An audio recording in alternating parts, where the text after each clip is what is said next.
বিরাট সমাবেশ হবে 22শে ডিসেম্বর। মির্জাপুর খাগড়ুপাড়া মোড়ে প্যান্ডেল হচ্ছে।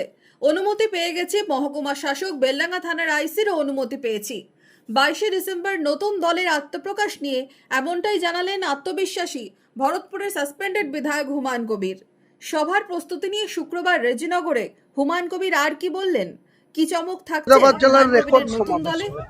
আজ পর্যন্ত মুর্শিদাবাদ জেলায় কোনো রাজনৈতিক দল বা কোনো নেতা এত পরিমাণ লোক, আপনারা দেখে নেবেন 22 তারিখে বেলা 12টায় আসবেন। মির্জাপুর খাগড়ুপাড়ার মোড়ে যে প্যান্ডেল হচ্ছে আপনারা দেখে গেছি, মহকুমা শাসকের অনুমতি পেয়ে গেছি, লোকাল বহরম বেলডাঙ্গা থানার আইসি পুলিশেরও অনুমতি পেয়ে গেছি এবং এত পরিমাণ লোক হবে। মুর্শিদাবাদ জেলার স্বাধীনতার পর যে কোনো রাজনৈতিক দলের যে সভা সমিতি হয়েছে সমস্তকে অতিক্রম করবে, রেকর্ড করবে। পক্ষের কিছুই না, দল ঘোষণা হবে আগামী দিন 2026-এর লক্ষ্যে। এবং আমার একটাই মিশন, গোটা রাজ্যের প্রশাসনের কাছে বার্তা বা শাসক দলের কাছে বার্তা, তারা যে একচেটিয়া তিনবার মুখ্যমন্ত্রী হয়েছে, মানুষের সঙ্গে যে ছলচাতুরি, তোলাবাজি, দুর্নীতি, চাকরি বিক্রি করা, সমস্ত কিছুর জবাব ওই দিন ওখান থেকে।